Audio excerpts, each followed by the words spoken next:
right, so hi everybody. My name is Kristyn Minnick. I am a certified registered nurse anesthetist, abbreviated as a CRNA. So I currently work at Memorial Sloan Kettering Cancer Center in New York City. So I was just planning on starting with a quick bio of myself and telling you how I got to where I am today. So prior to being a CRNA, I studied nursing in undergrad. I graduated from Drexel University in Philadelphia with my BSN, which is a bachelor's in the science of nursing. After graduation, I worked in a pediatric cardiac ICU for a year and a half. And then after that, I became a traveling nurse. I lived and worked in 2 different cities in California and 2 different hospitals in New York City. I had a combination of regular pediatric ICU and pediatric cardiac ICU experience during that time. After 6 years of being an RN, I finally decided I was ready to advance my career, and I realized I wanted more autonomy in my practice. So I shadowed a CRNA for a day, and I knew that that was the path that I wanted to take.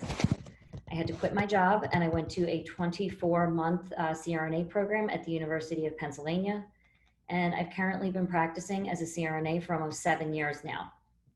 I primarily work in the operating room at Sloan Kettering, administering anesthesia during complex cancer surgeries. And then on the side, I also freelance at a GI outpatient clinic giving anesthesia for upper endoscopies and colonoscopies. I can honestly say that I love my job. It is not always easy, but there isn't a day that I wish that I chose a different career path. So I just had to put in these 2 pictures right here because, believe it or not, this is not the method that we use to put patients to sleep.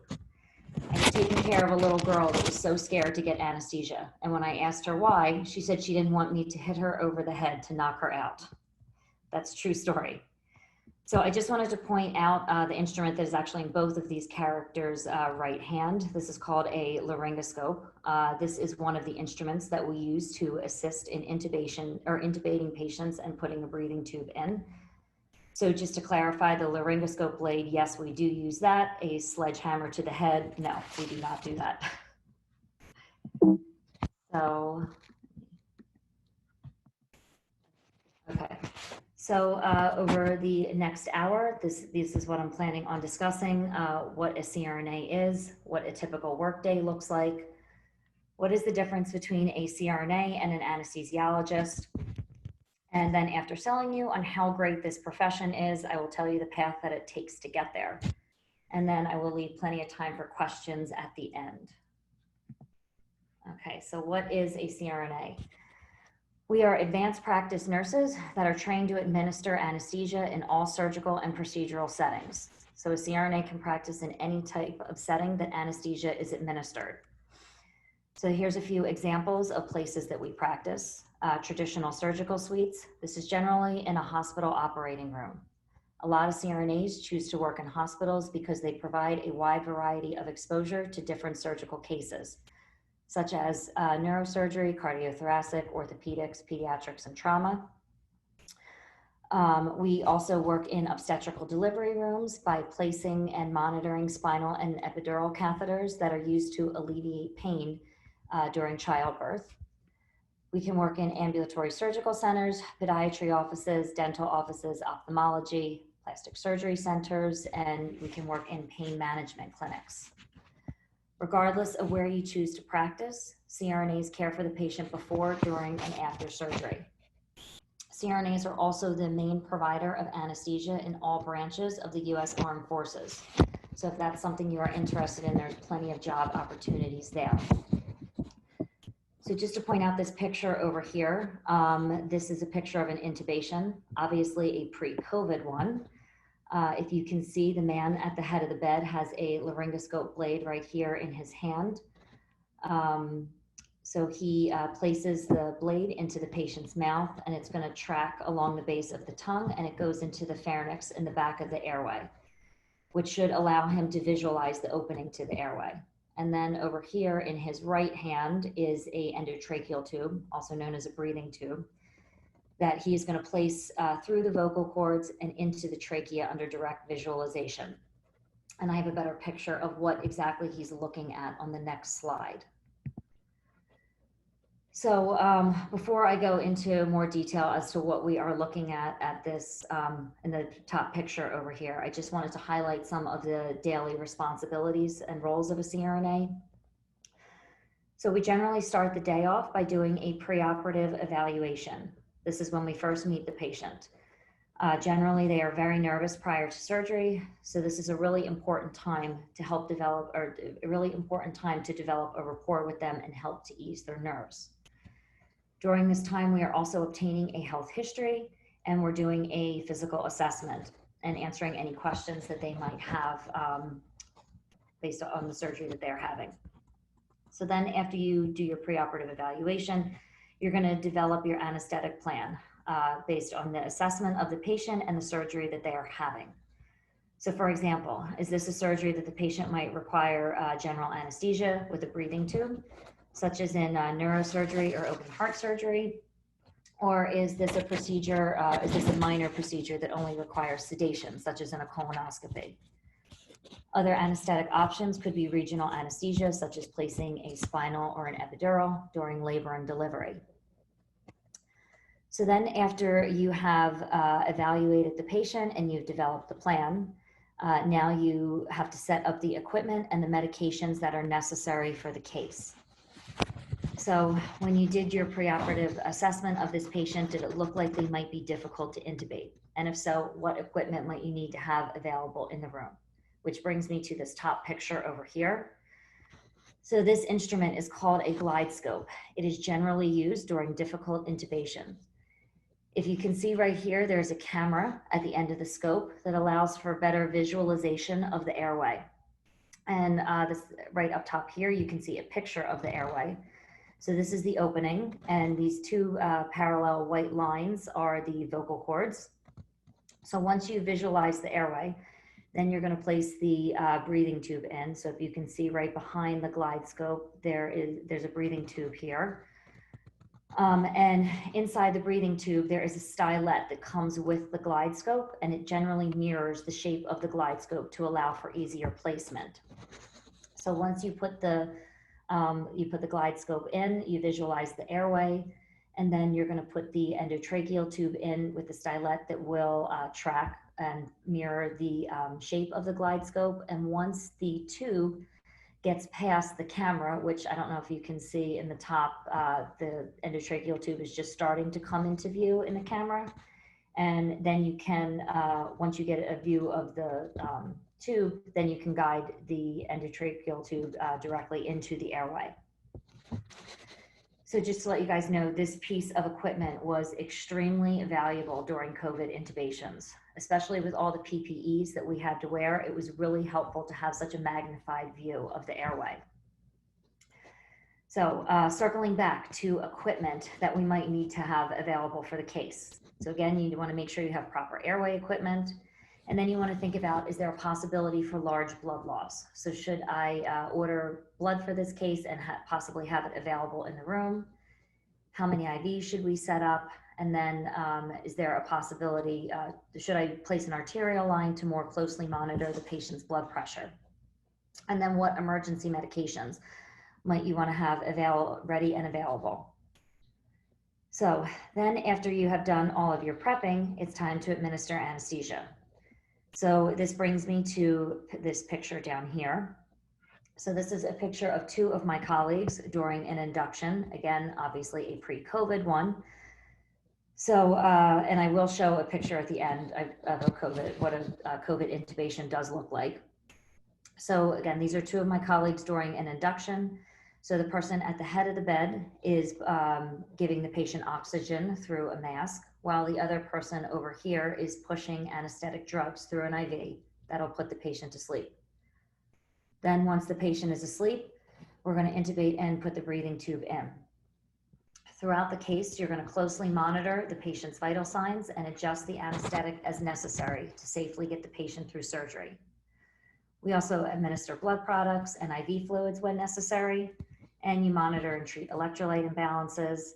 And we also manage the patient's ventilator settings to maintain proper oxygenation throughout. And then finally, at the end, we emerge or wake the patient up from anesthesia and transfer them to the recovery room. Again, this is really just a basic overview of some of our daily roles and responsibilities. There's obviously a lot of complications that can happen during the case, and we are responsible for and expected to know how to intervene when such complications arise. The goal is to get the patient through surgery as safely and pain-free as possible. So these are just some reasons why I love my job. Respect. You will earn a lot of it. You're caring for patients during some of their most vulnerable moments. We quickly develop a rapport, listen to their concerns, answer any questions, and help to make them feel more secure prior to surgery. You also develop a lot of respect from surgeons, anesthesiologists, and other specialties throughout the hospital. Because we graduate with an advanced training and a broad scope of practice, this job provides a lot of autonomy. Job satisfaction. I've yet to meet a CRNA that isn't happy with their career choice. You will have excellent compensation. It is not an easy road, but in the end, you will be well compensated for the work that you have put in. And I'll discuss compensation a little bit more in a few minutes. Job security. With everything going on in the world right now and unemployment rates being so high, our job security has been specifically highlighted over these last several months. So according to the Bureau of Labor and Statistics, the projected job growth over the next decade for CRNAs is expected to increase by 26%, versus overall US employment is only expected to increase by 6.5%. Flexible schedule. I have to say I have a great work-life balance. Most surgeries happen Monday through Friday. So this means that a lot less people are needed for nights, weekends, and holidays. I'm not saying that you will never have to work nights, weekends, or holidays, because emergencies do always come up. And in the hospital, there usually has to be somebody from the anesthesia department in-house at all times to respond to these emergencies. But overall, the staffing needs are much less during these off hours. So this is something that is not easy to find in other medical professions. When I was an ICU nurse, I had to rotate between night and day shift. And then depending on the job, I had to work either every other or every third weekend. And holidays also had to be rotated amongst staff. So becoming a CRNA really improved my work-life balance. There's also career options outside of the clinical setting. You can be a professor, a researcher, medical director. You can review legal cases for trials, and you can also be an expert witness for the court system. There's also freedom to travel. There are jobs that are available all over the United States. And if you're also looking for some international travel, this is actually a picture of me in an operating room in India. I went on a pediatric medical mission for 3 weeks and operated in 2 different cities over there. It truly was an incredible experience. So now after hearing all of this, who doesn't want to be a CRNA? But one of the questions that I do get asked on a regular basis is, what is the difference between a CRNA and an anesthesiologist? So basically, a CRNA goes to nursing school, an anesthesiologist goes to medical school. Generally takes around 7 years to become a CRNA versus 12 years to become an anesthesiologist. CRNAs get their undergraduate degree and become an RN. This generally takes around 4 years. Then you're going to have to get at least 1 year of critical care experience, although the average experience prior to starting school is generally around 3 years. And then the average CRNA program is around 24 to 36 months. Anesthesiologists go to 4 years of undergrad, 4 years of medical school, and then they do 3 to 4 years of a residency. CRNAs are advanced practice nurses that administer anesthesia either independently or in collaboration with a physician. Supervision guidelines are determined state by state, and I'll discuss that a little bit more on the next slide. And anesthesiologists are medical doctors that administer anesthesia. The median salary for a CRNA is around $181,000. We are amongst the highest paid nurses. And then the median salary for anesthesiologists is around $389,000. Bottom line, there is no difference in the type of anesthesia that is given by a CRNA or an anesthesiologist. We are both trained to use the same anesthetic drugs. So there are currently 4 different anesthetic models that are utilized in the United States. The first one is MD only. This is where the anesthesiologist is the sole anesthetic provider. Of note, this is the least commonly used method in the United States. So if you look, these next two are very similar. It is just a difference in wording, direction versus supervision. So the other difference is how many CRNAs an anesthesiologist can cover, and there's also a difference in billing. So for the second one here, the physician anesthesiologist direction of a CRNA, this is where an anesthesiologist directs the care of no more than 4 CRNAs. And there's a very specific list of requirements from CMS, which is the Center for Medicare and Medicaid Services. And they list out they list out things that the anesthesiologist must do and be present for in order for billing. So they have to actually perform the preoperative anesthetic examination. They have to prescribe the anesthesia plan. They're expected to participate in the most demanding procedures in the anesthesia plan, such as induction and emergence, which is putting the patient to sleep and waking them up. They're supposed to monitor the course of anesthesia at frequent intervals, and they're supposed to remain physically present and available in case of an emergency, to diagnose and for treatment. And they are also supposed to be a part of the post-operative, they're supposed to provide the post-operative anesthetic care. So because there are so many elements of the case that they must be present and available for, this is why the maximum number of cases they can cover is 4. So the next one is physician supervision of a CRNA. So this is where one physician anesthesiologist oversees no more than 4 physician anesthesiologist oversees more than 4 CRNAs concurrently administering anesthesia to patients. So the anesthesiologist does not necessarily provide direct patient care, but they have to be available in case they are needed to assist during the case. And then the last one right here is a CRNA only model.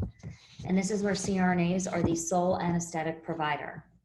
And this is determined by the governor of each individual state. In 2001, CMS changed the federal physician supervision rules for nurse anesthetists. So this allows for the state governors to opt out of physician supervision. There are currently 17 states in the US that do not require physician supervision of a CRNA. And this is a list of the 17 states right here. So just to let you guys know that I currently practice under the direction model. The anesthesiologist I work with can cover a maximum of 4 CRNAs at a time. But I have to say that in this model, I still feel that I have a lot of autonomy. I have a great rapport with the physician anesthesiologist I work with. I feel that we both respect each other's practice and we value the other one's opinion. I do not feel that it is a dictatorship. If I disagree with something in the plan, I feel comfortable speaking up and having a discussion about different options. I have also had anesthesiologists ask me for my advice and how I think that something might be done better, or my opinion on different treatment options. I am confident in my practice, but I do have to say it is nice to be supported and to work together as a team. So how do you get into a program? So first, you're going to need your BSN. So there are a few different ways to go about getting this. One option is to go to a 4-year bachelor's prepared program and study nursing. Second option is to go to a 2-year program, get your associate's degree, and then you can practice as an RN. And while you are working as an RN, you can go back and get your bachelor's degree. And the last option is if you already have your bachelor's degree in something else, you can go and you can get to a 1-year accelerated nursing program and graduate with a BSN. You're going to need to have at least 1 year of critical care experience, although many schools require more than a year. Honestly, the more experience you have, the better prepared you're going to be. It's best to try to get your experience in a big ICU, so you'll have more exposure to taking care of critically ill patients. A lot of schools prefer applicants to have worked in an adult cardiac ICU prior to going to school. So the rationale for this is that these patients are generally very sick. Many patients are intubated and on ventilators, and they require continuous infusions of medications to maintain their blood pressure and their cardiac function. So therefore, these nurses, the nurses that work in these units, tend to get very comfortable with ventilator management and titration of medications, all of which is very helpful during school. But if you remember, I did not have adult cardiac ICU experience prior to going to school, and I still got in. I have to say about half of my class did have adult cardiac ICU experience. The rest of us had a mix of pediatric, neonatal, medical, surgical, and trauma ICU experience. I have to say it was really nice to have classmates that did come from different backgrounds. So we were all able to help each other out by sharing our previous professional experiences when we were nurses. Personally, I do think it might have been helpful to have worked in an adult cardiac ICU, but again, it is definitely not mandatory. Bottom line, none of us have administered anesthesia prior to starting school, so it is a pretty even playing field. You're going to have a GPA of a minimum of a 3.0, but mostly to be competitive, you're going to have higher than that. And then plus or minus your GREs. So you're going to have to look on, each program is going to have a list of their own requirements. So it's best to look on the school that you are interested in, to go on and look on their website to see a list of their admission requirements. The majority of programs require some form of an interview with either the program director, either in person or over the phone. Sometimes there's a panel of professors that you will interview with as well, and then other programs have you meet with current students in the program, and they are present during the interview process as well. So the goal of these interviews is really to just evaluate your knowledge and ask you about the ICU experience that you have obtained. It's best to do your research prior to do your interview. It's best to do research on the school that you are interested in going to prior to the interview, because they really do want to know why you are choosing their program over another. There are thousands of nurses that apply to CRNA programs each year. So there's generally around 7 qualified applicants for every 1 spot. So it is very competitive to get into school. But the good news is there are 123 accredited CRNA programs in the US for you to choose from. So what to expect when you get into school? I'm going to be honest, grad school is brutal. It is a full-time commitment. Everything else in life is going to have to take a back burner. The average student studies around 50 to 60 hours per week, and that does not include the amount of time that you're going to spend in your clinical rotation. The average student graduates with a little over 9,000 clinical hours of experience, so you will be well prepared upon graduation. The MBCRNA, which is the National Board of Certification and Recertification for Nurse Anesthetists, puts forth a list of academic and clinical requirements that all students must meet prior to sitting for a national exam. Yes, you will have to take a National Board Certification exam at the end of the program. But regardless of the school you go to, everybody has to meet the same academic and clinical requirements in order to graduate. Programs are very heavily weighted with anatomy and physiology, pathophysiology, pharmacology, chemistry, biochem, and physics. Right now, the average program ranges from 24 to 51 months. But in 2022, all programs are going to have to transition from a master's prepared program to a doctorate prepared program. So instead of graduating with your master's in nursing, you're going to now graduate with either your DNP or your DNAP. So a DNP is a doctorate in the practice of nursing, and a DNAP is a doctorate in the practice of nursing anesthesia. So you're going to have to look at the school that you are applying to see which one they offer. The biggest difference between the two is if you eventually want to teach in a university, you're going to have your DNP. Because of this change, the length of time for CRNA programs has increased. So unfortunately now, starting in 2022, the shortest program is going to be 36 months instead of 24. Which brings me to the next topic, financial challenges. It is extremely difficult and in fact not advised to work during the program in order to be successful. The average debt that students accrue is around $100,000. The best advice I have is to try to save when you get into a program. Meet with somebody in the financial aid department and just try to discuss some of the different options that they might have.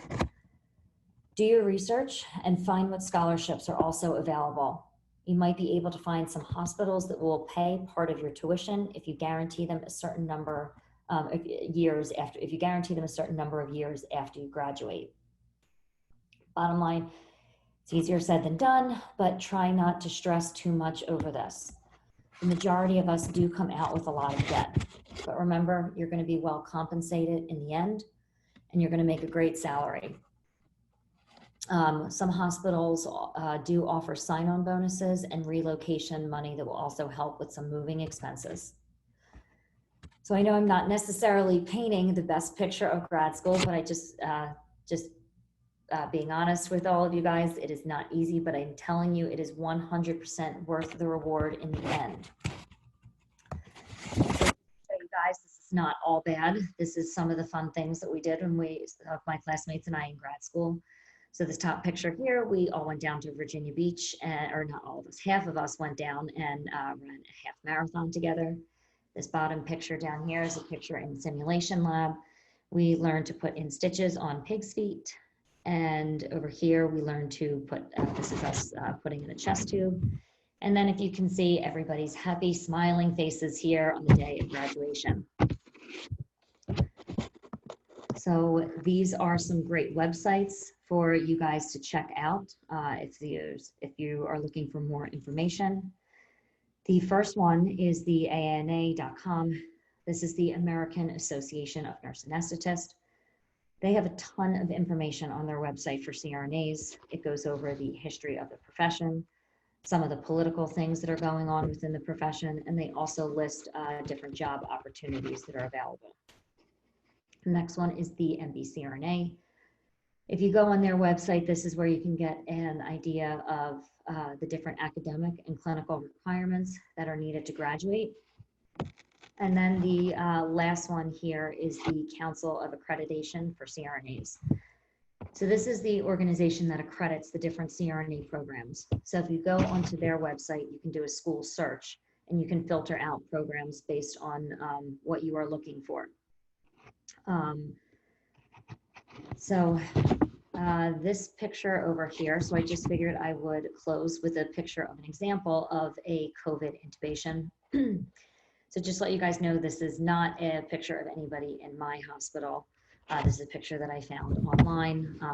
In my hospital, we used a lot more PPEs than this person has on, but we did use this intubation box right here. So this is a clear plastic box was one of the methods that we used to try to shield healthcare providers from viral droplets that are generated during an intubation. So if you can see, we put a clear plastic box over the patient's head and shoulders prior to intubating them. Then you can see that there are holes in the box for the hands of the person performing the intubation. Then you can see here, he has a video laryngoscope that will help to magnify, that will provide a magnified picture again of the patient's airway, which you can tell will be extremely helpful in these situations, because if you can see this guy, it looks like he has glasses on, then he has goggles on top of that, and then he is looking through this clear plastic box. So the magnified picture is, again, it's very helpful in these situations. So, questions? All right, if you want to stop sharing screen and I can open the chat up. Great.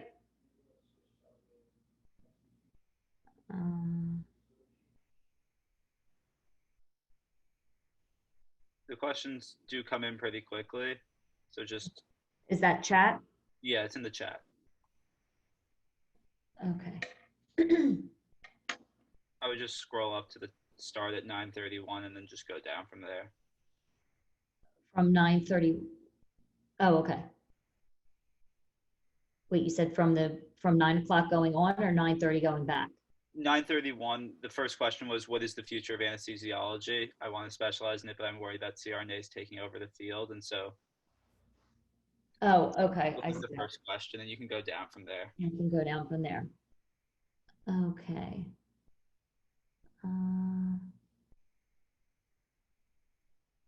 Okay, yeah, what is the future of anesthesiology? I want to specialize. Okay, what is the future of anesthesiology? I want to specialize in it, but I'm worried about CRNAs taking over the field. This is not something that I would worry about if this is what you are interested in. There are plenty of job opportunities. There are more patients that need surgery than more patients that generally need surgery than anesthesia providers. So there will be, there's plenty of opportunities there. How was working in a pediatric cardiac ICU? Did you have any experience prior to working there?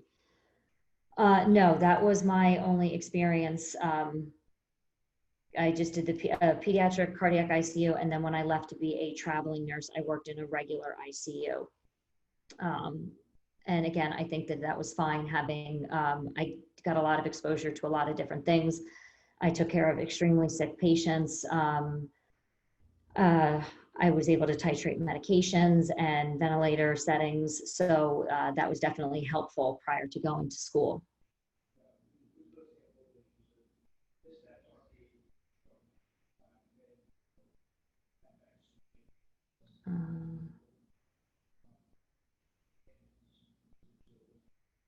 Do you have to be a nursing major to apply to nursing school? You do not have to be a nursing major. So I'm not quite sure on this question, if you have to be a nursing major to apply to nursing school. So to get your nursing degree, you do not have to, you can either go and apply to nursing school and go to a 4-year bachelor's prepare program, or if you have your bachelor's in something else, you can do a 1-year accelerated nursing program.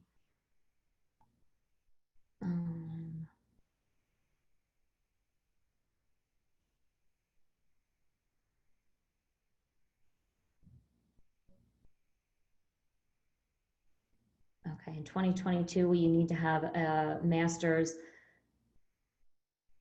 You need to have a master's and then go to get a DNP. So no, what programs are doing right, for all programs right now are starting to transition to that DNP or DNAP model.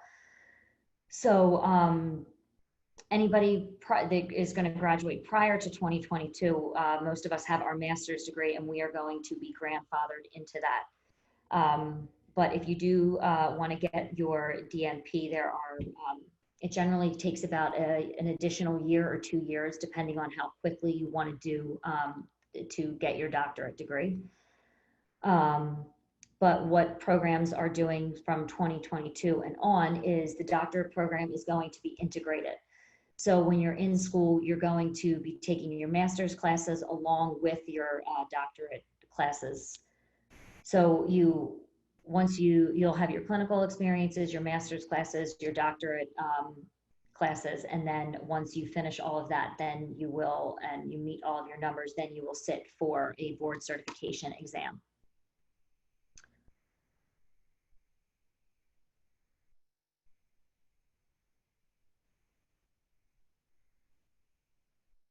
Okay, what do I love about my career?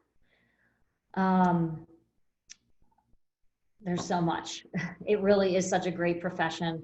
The hospital that I work in is absolutely fantastic. I work with extremely gifted surgeons, great anesthesiologist. Um, I love the variety of the caseload that I uh, caseload and surgeries that I get to work in. Because I had a strong pediatric background, I generally end up doing primarily pediatric anesthesia at Sloan Kettering. And it really is truly amazing.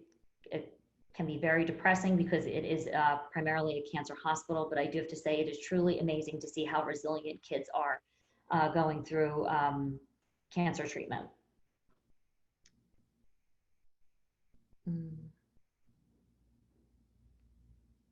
Okay, so when you take the breathing tube out, how do you know that it is safe? So this is something that you're going to go over extensively when you are in school. And then again, prior to going to school in your nursing experience, you're going to have taken care of patients that are intubated. So you will get very comfortable with seeing, comfortable with weaning ventilator settings and watching the patient's respiratory status and seeing how, and determining how they are ready, when they're ready to have the tube out. There's different settings that you will go into extensive detail when you are in school, that you will learn the difference between having the patient on a ventilator versus with the breathing tube and breathing on their own. And there's a lot of different things that you are monitoring and looking at the patient to determine, to make sure that they can basically safely, that they can pull good tidal volumes prior to, that they're oxygenating on their own, or that their oxygenation is good prior to pulling out the tube.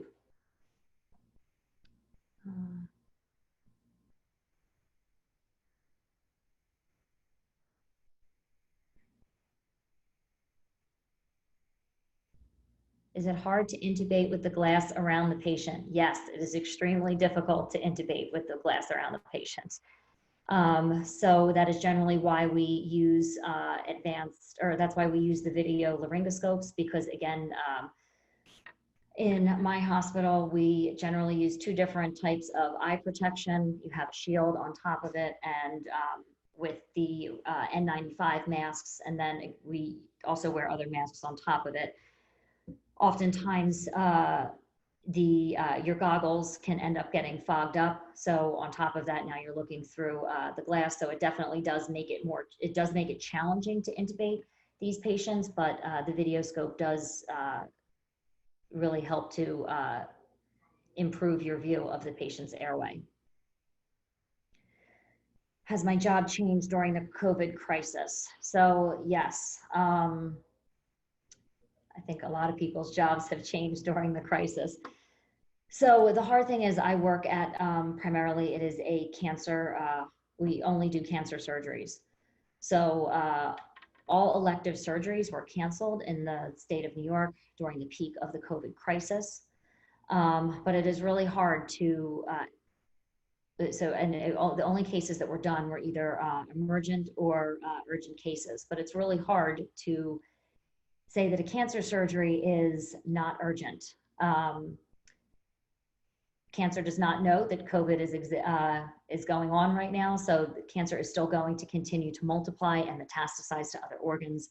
So generally what we did during this time is any patient that could be treated with chemo and radiation was, and if those were not options, then those patients did have surgery. And then again, everything changed as far as the PPE equipment that we all had to wear. One of the scariest things during COVID that I had found is, again, when we were in New York, this was at the beginning, nobody really had any information, and we were hit so hard in the beginning. And generally, when you are putting a patient to sleep, there is a ton of people that are in the room. It's one of the more stressful parts of our during a case is putting the patient to sleep and waking them up. So you generally do have a lot of support during that time, but this is something that drastically changed during COVID. So we had during intubation, this is one of the highest risk times of spreading the virus. So generally what we would do is we would minimize the amount of people in the room. So I would have to look around to everybody and announce to people in the room that we were going to put the patient to sleep and put the breathing tube in. So everybody would clear the room, and I was just left with me and a anesthesiologist. I would intubate, put the tube in, and then give the all clear to everybody else and let them know that it was safe for them to come back in. And then at the end of the case, when I would take the breathing tube out, I had to announce to everybody that it was time. I would give everybody generally about a 5-minute heads up when I thought that the patient was ready to be extubated. And then everybody again would clear the room, and I was just left with me and the patient. And then I would take the breathing tube out and let everybody know that it was safe to come in. So that was a really big difference in our practice. And it was hard and it was scary during that time. Let's see.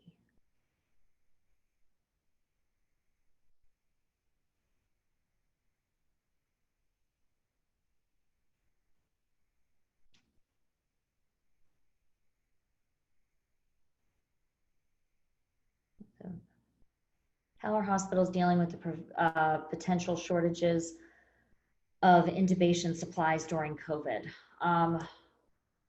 Fortunately for us, we do not have a problem with this. It really wasn't a problem with the intubation supplies.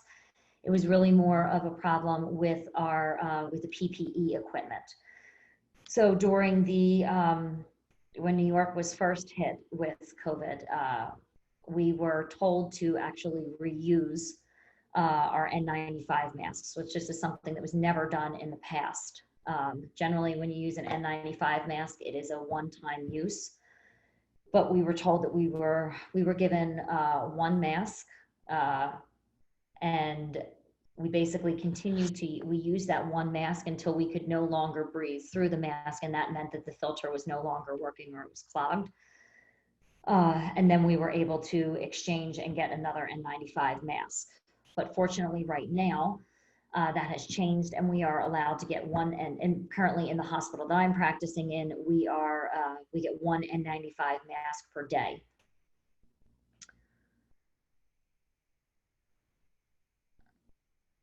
Let's see.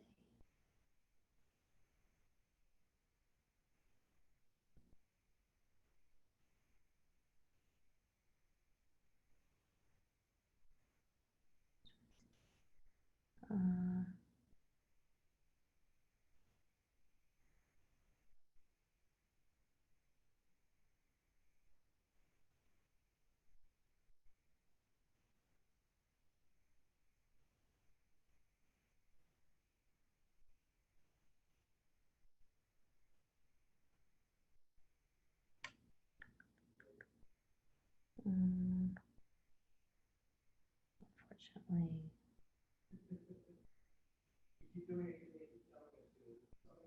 Oh, okay. Let's see. Sorry. There's a few duplicate questions on here.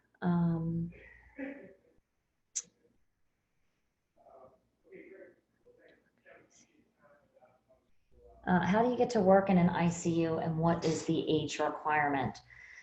So to work, when you graduate from nursing school, anybody can work in an ICU right after you graduate. So you just have to find a hospital that is hiring directly into the ICU. You go through a very extensive training process in or an orientation when you're in the ICU. So generally most ICUs, you're on orientation and you're working with directly with another nurse for about a year or 6 months to a year. So that's generally why a lot of schools like you to have more than 1 year of ICU experience, because you really, during that first year, you're really not working on your own. You're really practicing under another nurse. You're really working with another nurse during that time. And what is the age requirement? There is no age requirement to work in an ICU.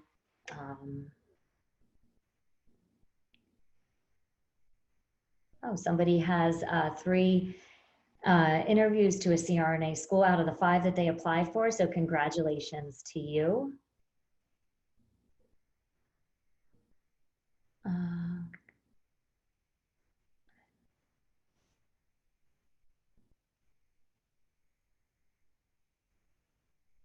So I've read that in America, under the physician direction model, the anesthesiologist and the CRNAs get billed for their services separately. Does this mean that the patient and their insurance has to pay twice for essentially the same service as an independent model?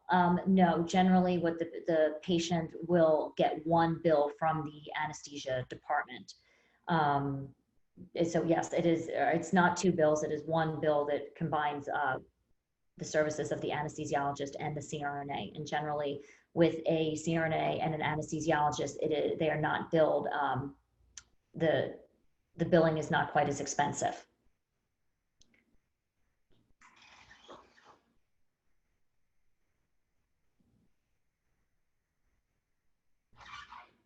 Okay, can you describe an extremely difficult day in your CRNA program? Yes. So one of the things that is probably the most difficult time during my program was during my cardiac rotation.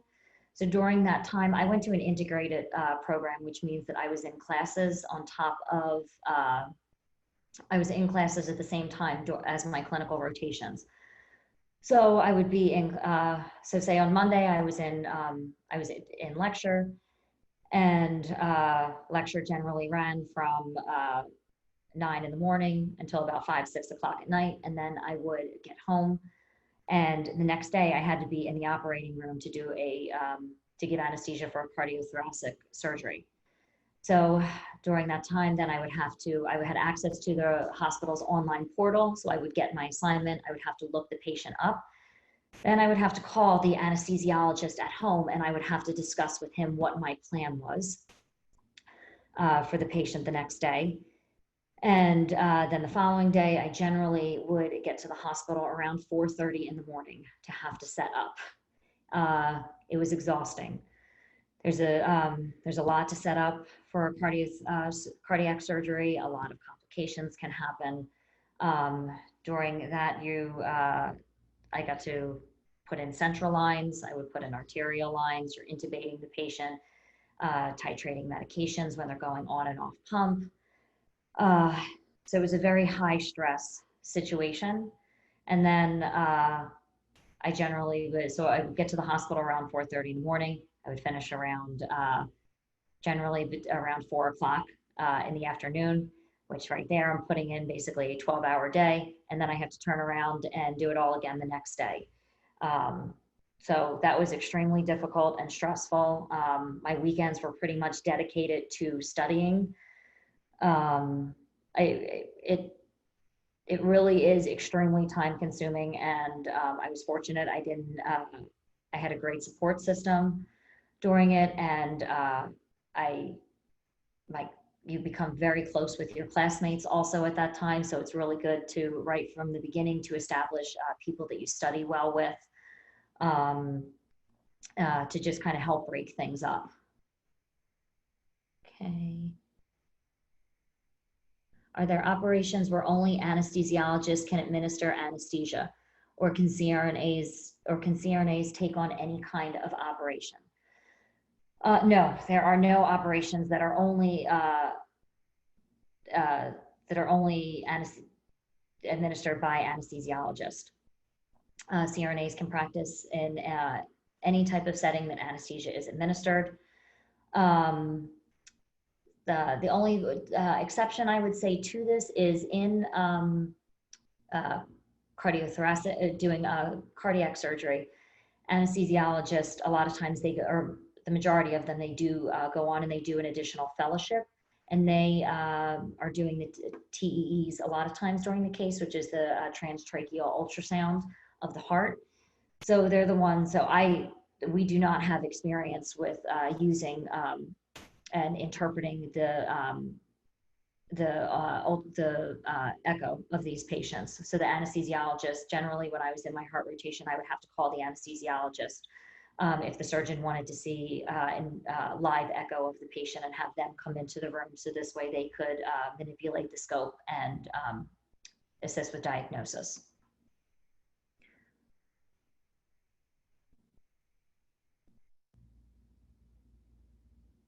Okay, what would you do if you couldn't put the breathing tube in a patient's throat upon entering the mouth if there is a buildup of a lot of scar tissue? So that is a great question.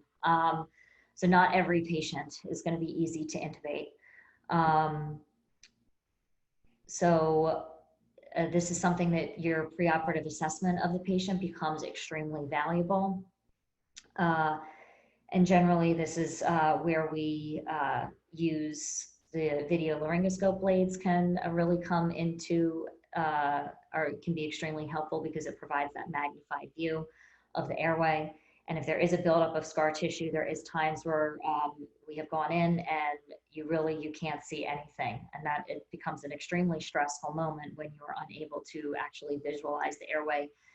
Sometimes it can be from scar tissue. Sometimes patients have tumors in the back of their airway. There can be bleeding, lots of secretions.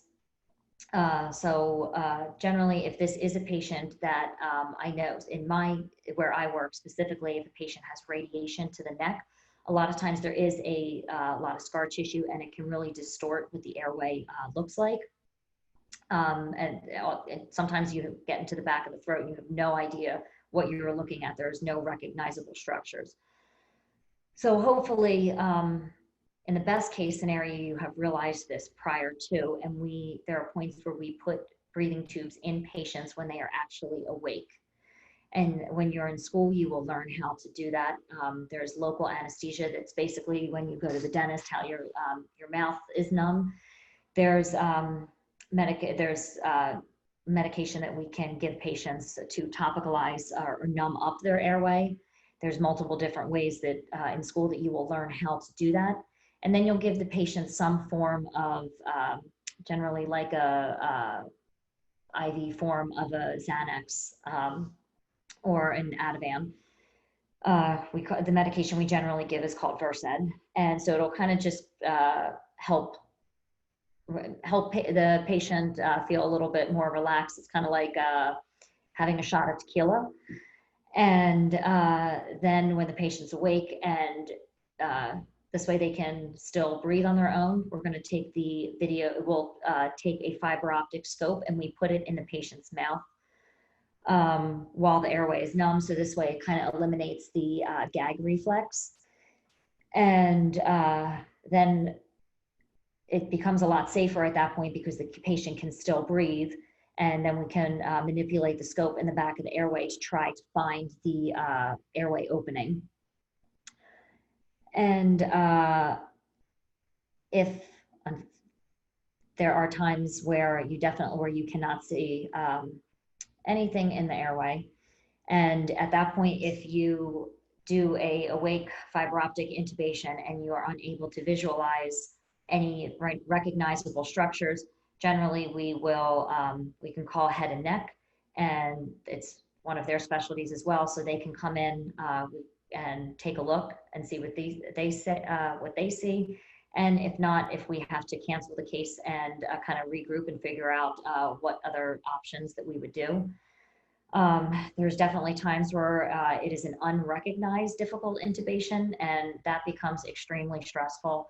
I fortunately have not had it to the severe portion where we could not get a breathing tube in. But if you do get in there, you don't recognize anything or any structures, you're unable to get the breathing tube in. Times when it becomes stressful, then the patient's oxygenation starts to drop. One of the options that we can do is you'll be trained to do a crike on the patient. So when we were in school, we actually trained how to do that on a pig's trachea. Again, I've never done this on a live patient. I do have colleagues of mine that have done that. And you can also most hospitals do have head and neck in the house and in-house, and they can come and they can do an emergency trach if necessary.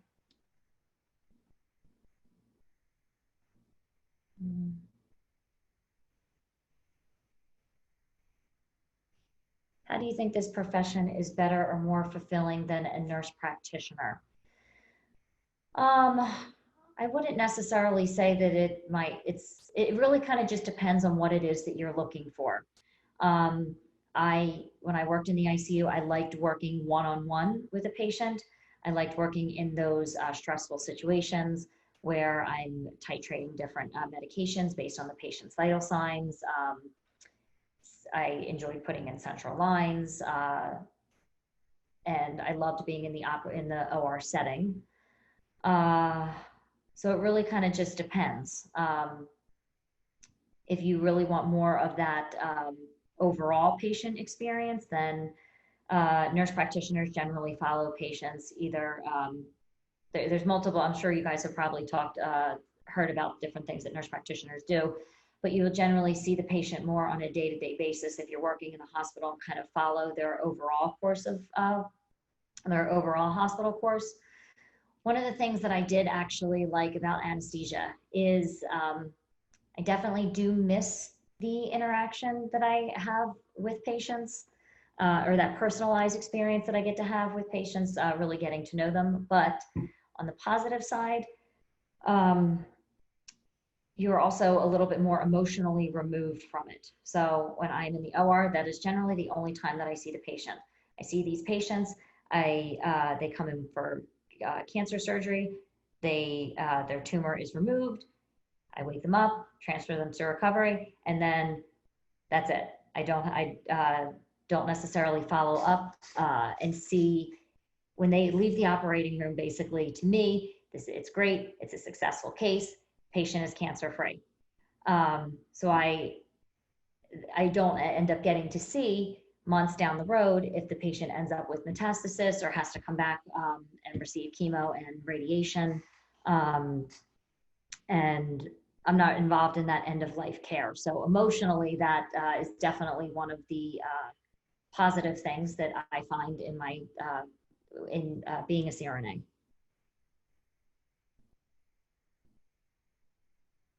After becoming a CRNA, can you still be an anesthesiologist in the future? Absolutely.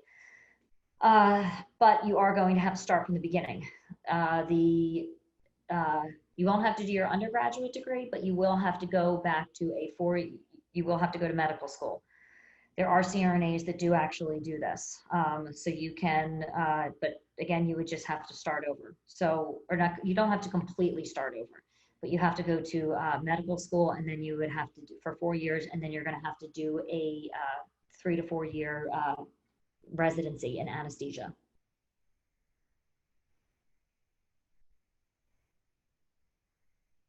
Do I have to work in an ICU or an OR prior to going to the program? You do not have to work in the OR. Actually, that schools will not accept you if you only have OR experience. Schools also do not accept you if you only work in the PACU, which is the post anesthesia care unit. Generally, schools really do want you to have ICU experience.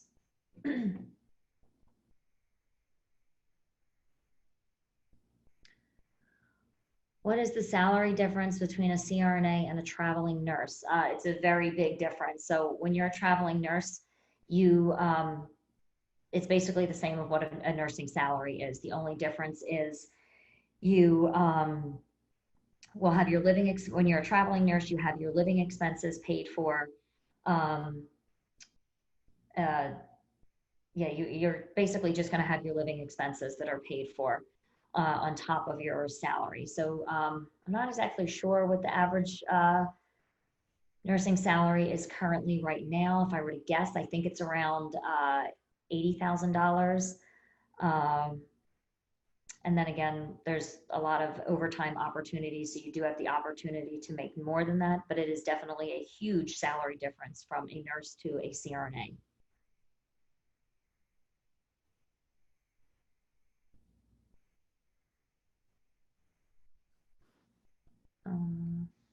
Hey, Kristyn. Hi. I think we'll stop you here, but Okay. thank you so much. Yeah, it's 10 o'clock. Okay, great. Thanks Presenting. so much, everybody. This is fun. Have a great day.